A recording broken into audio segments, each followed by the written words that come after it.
Well, it's 7:05, so why don't we go ahead and get started? Good evening and welcome to ICE out of Massachusetts, a public education forum co-sponsored by the Refugee Support Team of Nauset Interfaith Association, the ACLU of Massachusetts, the Cape Cod League of Women Voters, and the Massachusetts Women of Color Coalition. My name's Rod McDonald. I'm a member of the Refugee Support Team. And before we go any further, I want to say that tonight's program is available in 3 languages: English, Spanish, and Portuguese. Our Spanish interpreter is Jeb Mays, and our Portuguese interpreter is Natalia Frois. And they're going to greet you now and tell you how to select your preferred language. Okay. Good afternoon. Buenas tardes a todos. Mi nombre es Jeb, soy la intérprete en español. Pronto van a comenzar el aplicativo para la traducción. Veo a Cándida. Cándida, ¿usted necesita traducción al español? No, I don't. Oh, okay. Okay.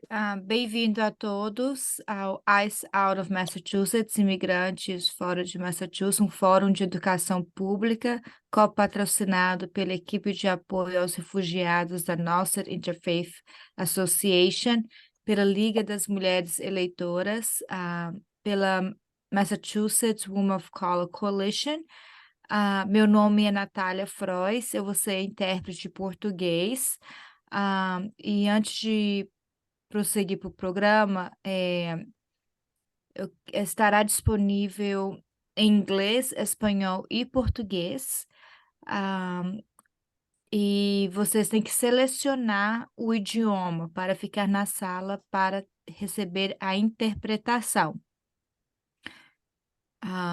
E vocês vão aparecer, né, embaixo, é só escolher. Então, assim que tem alguém aqui na sala que precisa de interpretação em português? Okay, so we'll wait. Thank you, Jeb and Natalia. A few words now about the Refugee Support Team. We've been one of the action teams of Nauset Interfaith Association since 2016. And in addition to supporting and advocating for refugees, we also do the same for asylum seekers, persons who are here on temporary protected status, and immigrants of all statuses. We're currently sponsoring a series called Voices of Migrants, the second of which is going to take place on Saturday, October 28th at 2 p.m. at the Brewster Ladies Library. And we'll be hearing from the Tumba family, Tony, Joelle, and Pearl. They are asylum seekers from the Democratic Republic of Congo. And they will share their struggles and their hopes during their long wait for their asylum applications to be heard. So for more information about our programs and about the Refugee Support Team, you can go to the website of the Nauset Interfaith Association. So the RST shares with other immigrant supporting groups concerns about what are labeled 287G arrangements between immigrations and customs enforcement, or ICE, and local law enforcement. This entangling of federal and local law enforcement can bring about threats of detention and deportation of immigrants who have not been convicted of crimes, and can bring fear into the lives of immigrant families. So we're grateful for the opportunity to help sponsor this informative program about legislation to end this possibility. And we look forward to what we're going to learn tonight. So now it's my privilege to introduce Jean Morrison, co-president for the League of Women Voters in Cape Cod and the Massachusetts Women of Color Coalition Board's Political and Civic Leadership Platform Chair. I tried to get all that out right, Jean, but I don't know if I did. You did a great job. Thank you, Rod. Turn it over to you. So good evening. I'd like to just take care of a Boa little bit of noite a housekeeping todos. to start. And that Eu gostaria is, de falar please stay algumas muted informações, por favor, throughout fique this mudo. because we will hear, this presenters will hear you from the background and so will the rest of us. And that includes the presenters, just to remind each other to mute. And also I think it might be a little better to, if you want, as presenters, when you're not speaking, to go off screen. And also remind As the pessoas que presenters não to estiver falando speak para não mostrar a câmera. slowly for the interpreters, which I just E reminded também myself. We'll take comments and questions at the end of the presentation from the ACLU, who I will introduce shortly. And you can put questions and comments that you have along the time of the presentation. Feel free to put things in the chat. So we'll be taking those questions from the chat, but your comments are also welcome.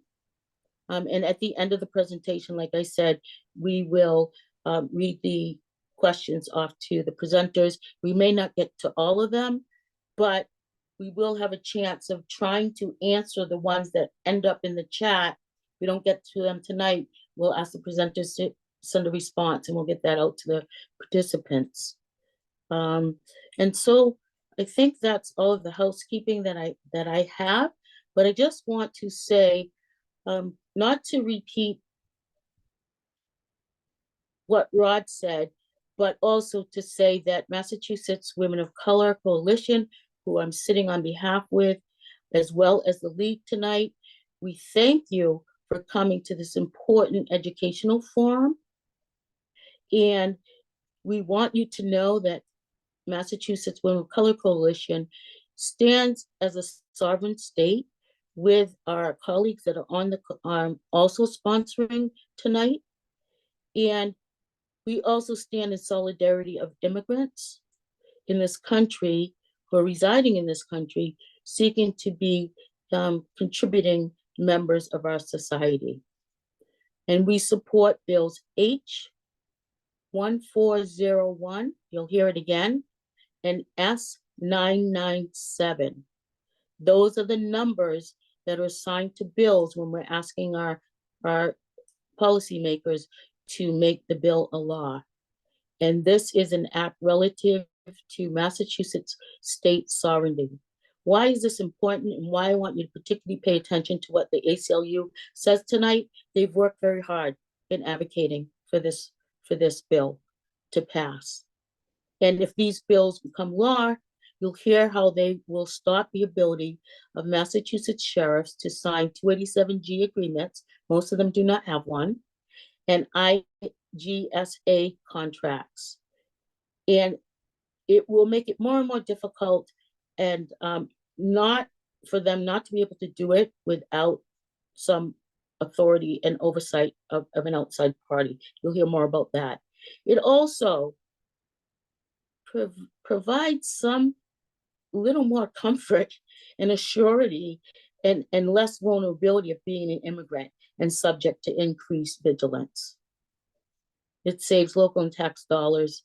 And secondary impacts, it diminishes the threat of deportation as a potential loss of a lot of reasons, of people, but mainly people working and contributing to the local economy and the threat of breaking up families.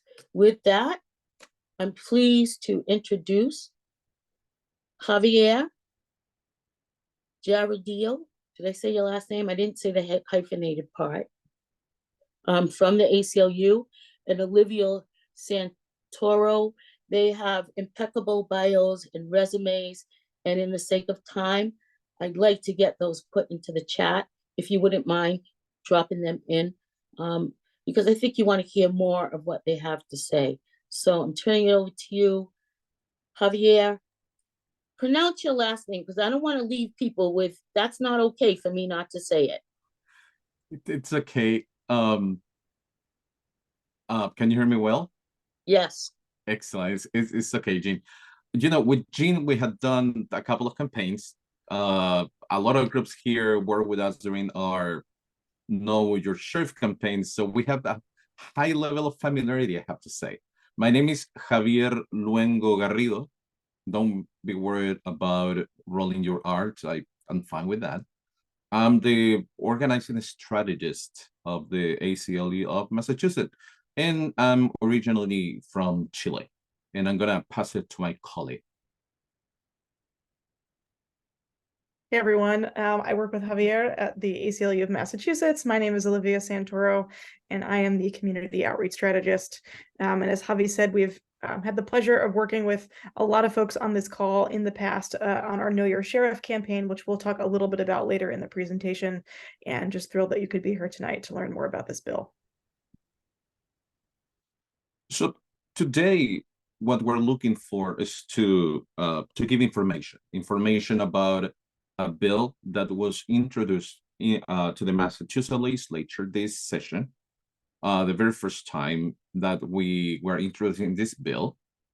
We have on the Senate side, we have Senator Adam Gomez as the main sponsor, and in the House side, we have Representative Cabral as the main sponsor.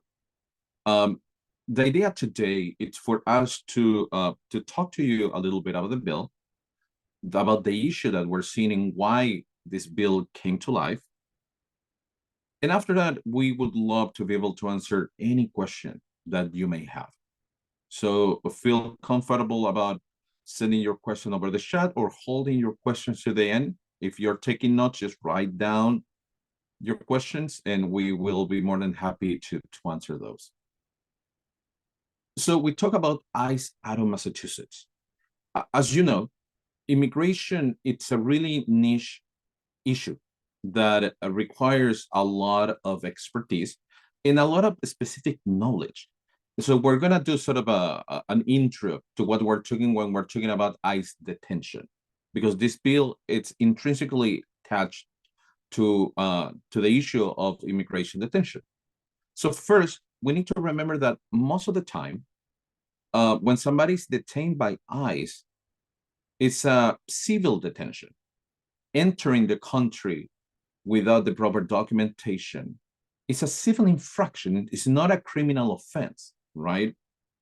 So when we're talking about massive amount of undocumented folks being detained at the border, we're talking about people being detained on civil charges. And immediately, it's interesting to see that we normalize people being detained on a civil offense. At least, for me, on a personal level, it's mind-blowing, right? The only other civil infraction that I can think about, somebody maybe being thrown to jail, it's being disrespectful to a judge in a courtroom. Maybe, right? So one of the things that I'm gonna keep inviting you during this presentation is to use a lot of empathy, to have your mind really open to new information and be curious.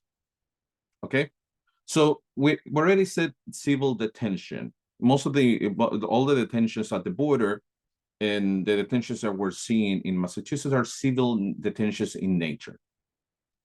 And somebody, when he's detained, the process is that ICE decides if that person is gonna get released or not, and if that person is gonna get bond or not. Bond is the equivalent to bail in criminal court. The standard is pretty much the same to decide bond, that the person should not be a danger to the community or a flight risk. Most of the time, what we're seeing is that ICE is not giving bond to people, and they are keeping them detained. Somebody that ends being detained by ICE with no other option may have the possibility when brought to the immigration judge to ask for a bond reconsideration. And we call it reconsideration because the first person that has a decision is the ICE agent in charge of that case, right? The standard is the same. Not a danger to the community, not a flight risk. The first 3-4 years of my work at the ACLU was doing direct service with undocumented folks in immigration court and removal proceedings, bond specifically. And one of the things that we saw, for example, in Hartford immigration court, is that people would get bond $10,000, $15,000, $20,000, $25,000. If you remember, we always talk about bail in the criminal legal system as not a punitive tool, but a tool to secure that people come back to their own proceedings, right? So all of a sudden, we're finding through what I'm telling you that the animosity and also the level of setup of undocumented folks in the immigration system, it's quite high. We are seeing $5,000, $10,000, $50,000 bond at Hartford Immigration Court, or at Hartford, Boston Immigration Court. It's lower than Hartford, but let's remember that in immigration court, you have to pay cash your bond. You cannot pay a percentage. You cannot, there are not entities that you can borrow the money specifically to pay for bond. And you lose your bond if the person doesn't show up to their proceedings. So also, let's remember this, there are no Sixth Amendment rights when we're talking about immigration court, right? And even further, there is no civil Gideon in immigration court. And what I mean by civil Gideon, in criminal court, if I'm charged of a crime and I cannot afford an attorney, in a criminal case, the government will assign me a public defender or a bar advocate for my representation. In immigration, you have the right to an attorney as long as you can pay for it. If you cannot pay for an attorney, you're in detention, you're still going in front of the judge, and opposite counsel still exists, which is the ICE lawyer. So all of a sudden, you're having tiny Guatemalan ladies, mother of 4, being detained, being brought in front of an immigration judge, having to make their case why they should not be deported. And the opposite counsel is a professional attorney of DHS, the Department of Homeland Security. That's the system, right? But also we need to be really clear. All this system didn't exist 40 years ago, 50 years ago. That this was not the system. Okay, and I think that's important to understand this. If we move forward and we talk about sort of a brief history of how this came to happen, in early 1980s, thousands of Cuban and Haitian refugees arriving to Florida were swept into a newly opened detention facility. I don't know if you remember the Marilito lift boat that came from Cuba and generated what the US government would qualify as a humanitarian crisis. In the late 80s, Congress amended the Immigration and Naturalization Act to require the mandatory detention of immigrants. So mandatory detention before late 80s didn't exist. Now we had mandatory detention. In 1996, the US enacted the Anti-Terrorism and Effective Death Penalty Act and the Illegal Immigrant Reform and Immigrant Responsibility Act that suddenly expanded the targeting of undocumented folks coming through the southern border. After September 11, 2001, DHS restructured. And after that, we get, all the immigration system and national security gets restructured in the US. And that's where we get DHS and ICE. Department of Homeland Security, and ICE, Immigration and Custom Enforcement. I'm gonna do a check with our interpreters. So far good, or I'm going too fast? Excellent, excellent, excellent. So far, so good. I feel proud of myself because I'm always rushing. Just being honest with you. And all what we have talked about, the accomplices on all this situation in what's been happening historically with immigration has been Republican and Democratic administration in the White House in one way or another. Let's talk a little bit about national statistics. I think that that's going to be really important for what we're sort of talking here. So the number of people in ICE detention and subject to other punitive alternatives has generally increased over the last 30 years. I did a fair amount of work at the border in El Paso, Texas, between El Paso and Ciudad Juarez. One of the biggest challenges with that is that that region encompasses the 5 biggest immigration detention facilities in the nation. For advocates, it was impossible to be able to get numbers, concrete numbers of the amount of detainees. So always the numbers, when we talk about detention, the people being detained in numbers of people being detained, it's way more. These are the numbers that actually we're getting from the government. There is way more. And when we talk about alternatives, we're talking about what they would call alternatives to detention, inhumane alternative to detention. Among them, an ankle bracelet attached to your ankle with a GPS tracking device. We have seen pregnant women subject to this.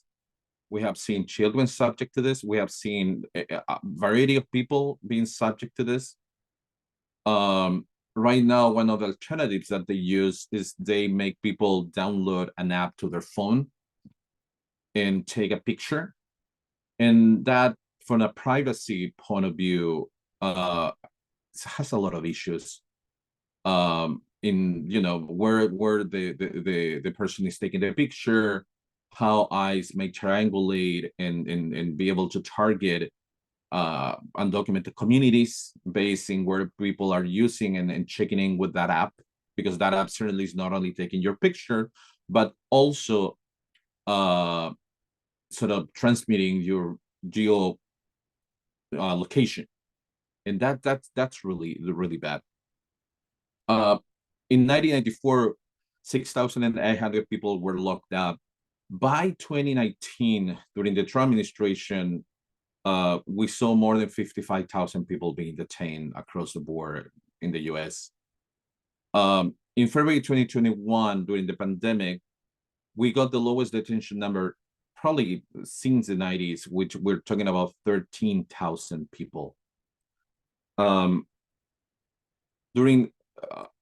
remember that one of the main reasons also was because they closed the border. I mean, Title 42 was enacted and the border was closed, so numbers were dropped because we were letting people seeking asylum, people rightfully seeking asylum, abandoned in the Mexican border, right? During the fiscal year 2023, which is from September 2023, Congress approved funding for 34,000 daily beds. And, you know, ICE held 20,506 in ICE detention, according to data up to date to January 1st, 2023. And I'm not gonna repeat this again and again. All this for civil detention. I want that to sink for a minute.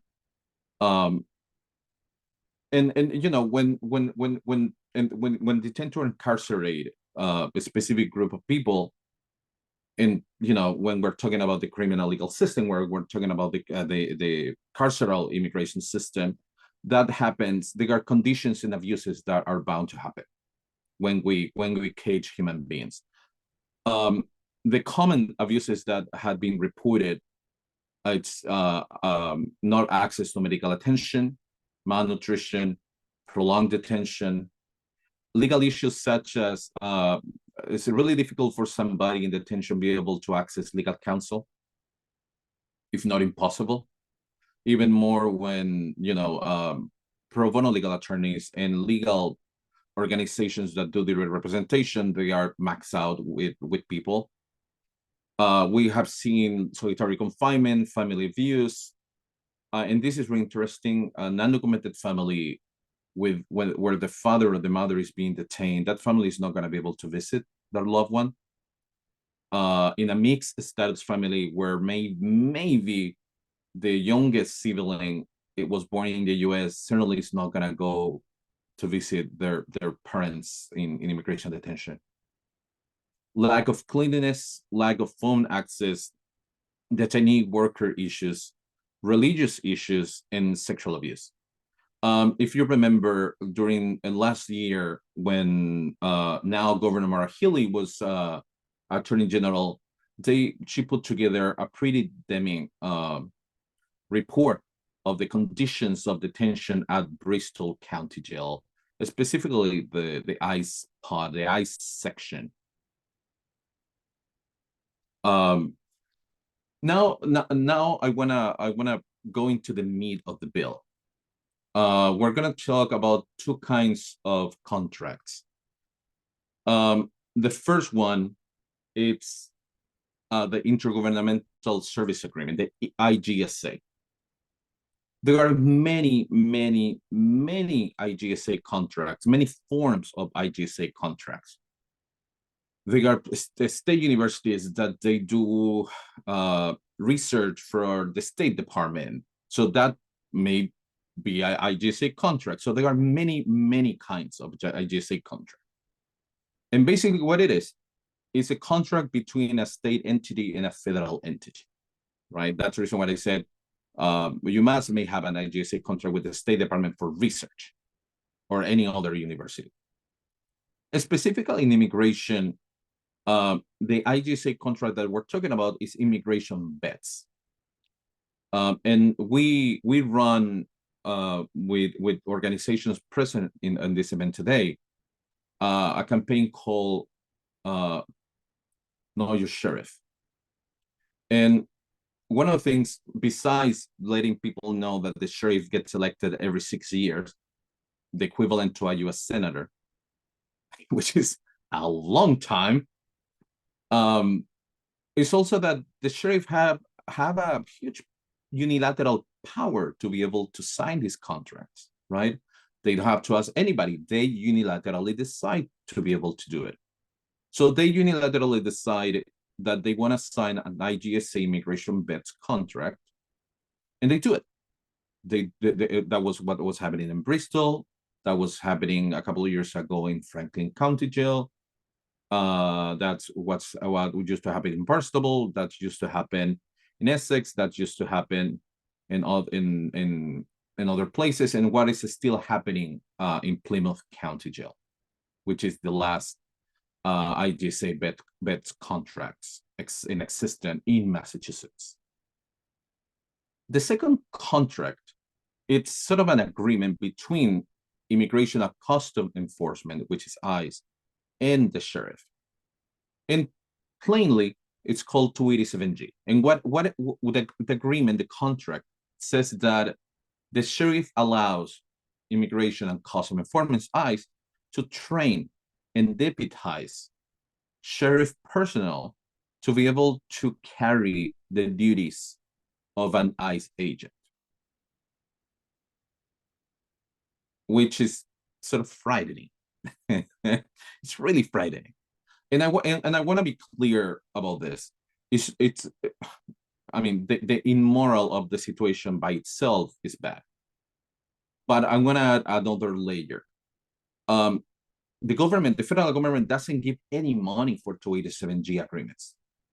They give the training, and all the time that the sheriff and deputies of the sheriff spend acting as ICE agents is on their own will and with our taxpayer money. They don't get money from the state at all. at all. So I mentioned a couple of places that they used to have ICE sections of, Bristol, Franklin, Barnstable. So the landscape 5 years ago was that four counties, they had IGSA agreements, and 3 counties under the Department of Correction had 287G. The landscape today, ICE detention has shifted thanks to the work of many of the people who are here in this event today. Undoubtedly, advocacy has included litigation, federal oversight complaints, complaints to the Attorney General, hunger strike, protests, process resources for detainees to be able to file habeas motions, bonding out people, letters to legislators. And now, what I said before, Plymouth County is the last county in Massachusetts with an IGSA beds contract agreement. They are not at the county level. They are not 287G agreements. The only one that it used to be around was in Barnstable. Sheriff Donna Buckley ran on the platform of no 287G. She, as somebody who understands all what we're talking about, she ran in that platform and she got elected. And people in the campaign that most of the people here took part, they know your sheriff, help people to be able to get information and vote their values. And vastly, the values of the people in Barnstable County, it's not to detention, not to collaboration with ICE, not to collaboration in immigration enforcement. The only 287G that we have remaining right now, it's with the Department of Correction. And we are doing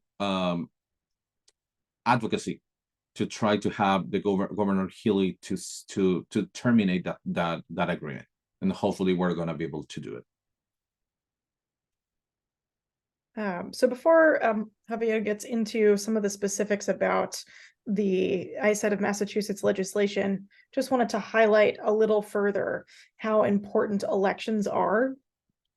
At the beginning of 2022, with the impending sheriff's election that November, we thought it was a really important opportunity to launch a public education campaign to let people know what the role of the sheriff was in their community, that they were elected every 6 years, and the fact that they are in fact elected officials. We launched a poll at the beginning of that campaign to figure out how much people actually knew about the role of their local sheriff, and very few people actually knew that the sheriff was somebody that they could vote for. And in addition to that, turnout rates for sheriff races were very low. And so what we would call those down ballot races, were not getting as much attention. So, if the governor was on the ballot, folks were voting up at the top, but they weren't continuing down the ballot to vote for their sheriff. And so we set out with the Know Your Sheriff campaign, again, to give people information about who sheriffs are, what their powers are, how long they're in office, and the ways that we could hold them accountable. And I think we're certainly in that accountability phase of this campaign. And I think this legislation is part of that work that we're doing. And the groups on this call that are partnering with us were really instrumental in getting the word out about the sheriff races here in Barnstable County. And we were able to, in partnership, both in Barnstable but across the state, really increase that voter education and voter turnout at the polls. It was also a really interesting election year because there were also a lot of contested races happening across the state. A lot of times incumbents were running unopposed, and that doesn't really provide an opportunity, one, to potentially elect someone else, but it also makes it a lot harder to have any discourse or conversation about these issues because the incumbent doesn't have a need to really prove themselves if there isn't someone running against them. And so these contested elections were really important to sort of raising the dialogue on the role that sheriffs play. And of course, sheriffs are elected every 6 years. And as Javi said, that's the length of a US senator. It's the longest term that an elected official has in Massachusetts besides the Senate. And so we don't get around that often to being able to pick who our sheriffs are, which makes turning out for those elections even more important, and also makes the accountability work that we do in those 6 years extremely important as well.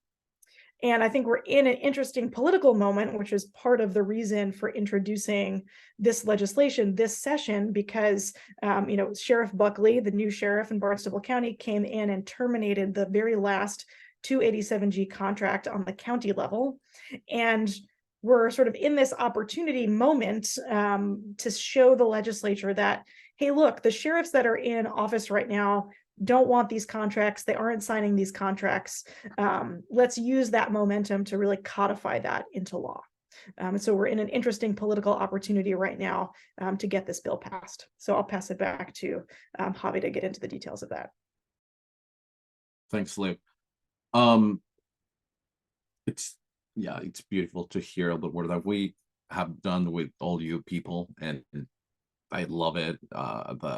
With organizations and my colleagues. So the bill, I think Jean mentioned the official name, an act relative to Massachusetts state sovereignty. HD 3902 is the House number, and the Senate number is SD 506. Our champions in the House side is Rep. Antonio Cabral, and on the Senate side, it's Senator Adam Gomez from Hampton. I can read you what it says. I'm gonna take sort of a different route here.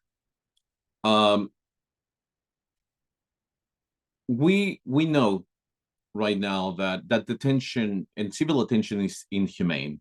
We know that there are plenty of studies that show that the vast majority of undocumented folks with an open case in immigration court, they go to their proceedings because people want to be able to fight their cases because they want to be able to stay in the country. Historically, detention has been used to target demographics, and in this case, it's not different. Right now, when we're talking about detention, and how unilateral, I think this is important, how unilateral these decisions are being made by the sheriff, it's frightening, right? When we're talking about 287G agreements, we talk plenty of times in relation to how the immigrant community, it's really fearful of going forward, reporting crimes, reporting when they are victims of crimes, or when women are victims of domestic violence, because 287G contract generates a lack of trust and fear with law enforcement. One of the things that the ACLU has done during the years is passing what we call the welcoming city ordinances, which would stop the gathering of, specifically the gathering of information related to citizenship, place of birth, country of origin, when people are being pulled over by minor traffic infractions. Because we saw that because those pieces of information being collected, which, by the way, if I run a red light, my country of origin doesn't matter. It matters that I committed infraction, right? Doesn't matter if I have an accent and I'm from Chile. That doesn't matter. But that was literally being used for the police department to be able to coordinate with ICE in the targeting of undocumented folk, in provoking also family separation in Massachusetts. The solution. The solution. We want to end the ability of sheriff to be able to sign unilaterally these contracts.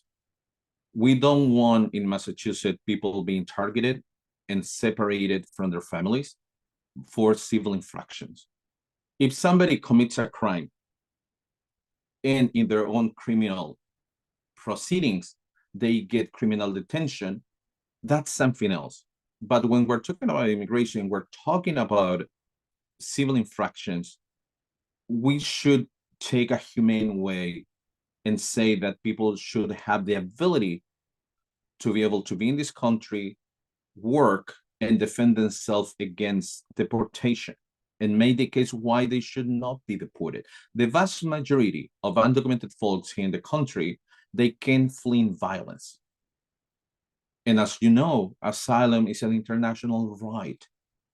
So we cannot say we conform, we respect international rights, but at the same time set them out for failure, because we're gonna say you're gonna be incarcerated, so you're not gonna be able to get money, you're not gonna be able to hire an attorney, and you're not gonna be able to work in your case. And if you cannot do all of those things, you're gonna go in front of an immigration judge, and yourself, because you don't have an attorney, are gonna have to face a Department of Homeland Security professional attorney. If that's not a setup, I don't know what's a setup, to be honest with you.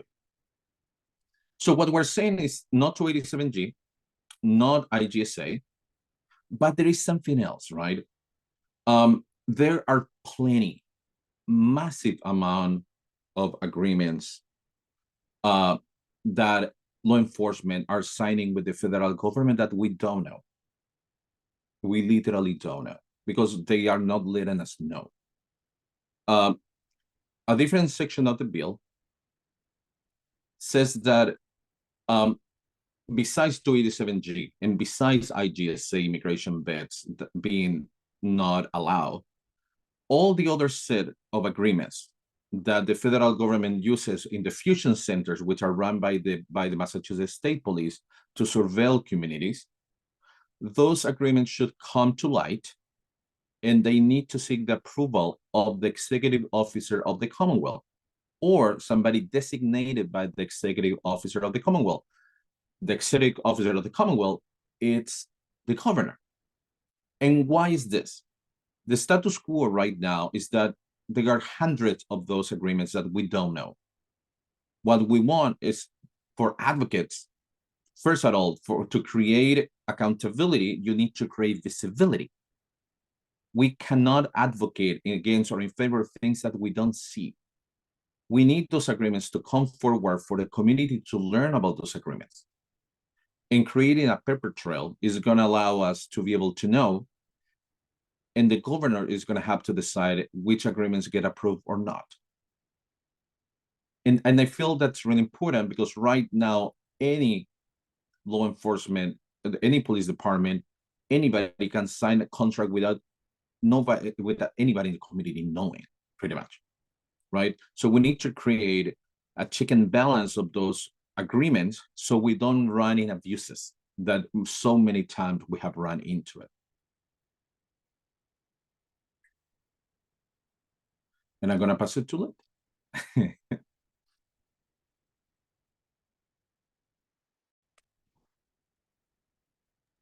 Okay, I'm gonna stop sharing my screen there, and we can move into the Q&A part of the evening. And I saw there was one already in the chat here from Rosemary. So Javi, there's a question about whether the influx of migrants coming into Massachusetts, might impact these two bills, perhaps the advocacy on these two bills or the viability of them in the State House.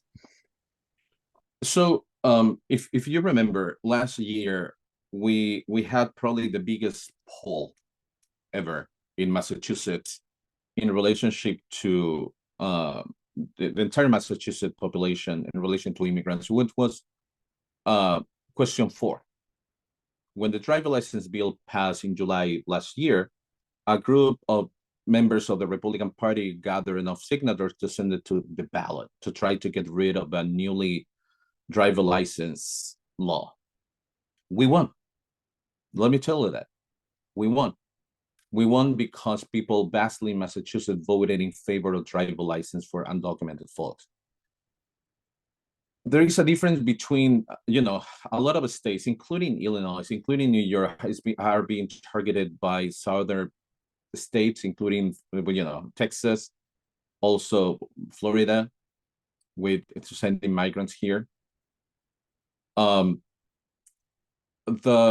I think there is another question in relation to the shelters, but what I would say is that if anything, the legislature is pretty aware that the immigrants in the Commonwealth are welcome, and that the people voting in the Commonwealth are voting in favor of elected officials that support immigrants.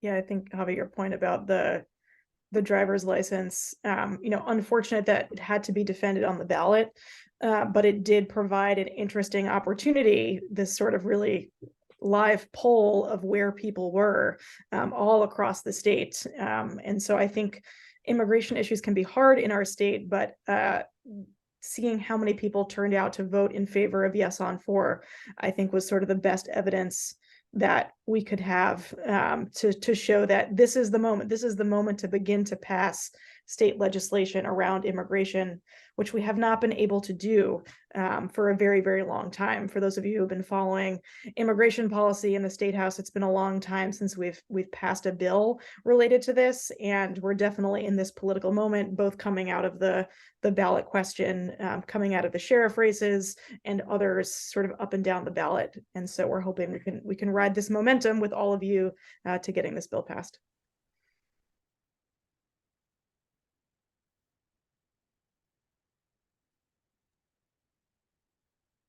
I'm gonna go with a question here. It's a comment, not a question, but I find it interesting. Bond versus bail. In New York City, they are eliminating bail because of all the poor people who were being sent to Rikers Island, the New York City prison, and languishing for years, if not dying in Rikers. So it's surprising that bonds continue to be so high. So this is it's a really good comment. So let's remember something here. Many times advocates refer to criminal courts as Article 3 courts, and to immigration courts to Article 2 courts. And why I'm making this different? When we talk about universal representation and civil litigiation, that decision at the Supreme Court level only affected Article 3 courts, which are part of the judicial system. Immigration courts are executive and administrative courts. That's the main reason why civil litigation, universal representation, jury of your peers doesn't exist. And they can get away with sending a tiny little Guatemalan lady to face an immigration judge and a professional DHS attorney, right? And that's one of the main differences why they are also, because they are administrative courts, they have been getting away with giving thousands and thousands of dollars. The minimum amount of bond that an immigration judge can give is $1,500. I have seen judges giving $45,000, $25,000, and advocates like myself hugging the family and crying because we got $15,000 bond to get dad out of detention, and that needs to stop. Okay, I'm gonna get emotional. And Javi, just to clarify, it's the Plymouth County has the IGSA agreement, and Yes. it's the Department of Corrections that has the remaining 287G. So That's there are correct. no county-based, but the Department of Corrections still has one.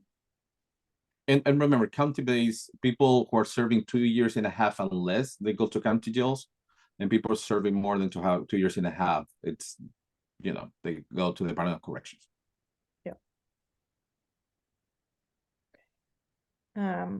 If other questions come up, Javi and I will put our email addresses into the chat box. Please feel free to reach out to us. And Jean, I think I'm turning it back to you to sort of wrap us up.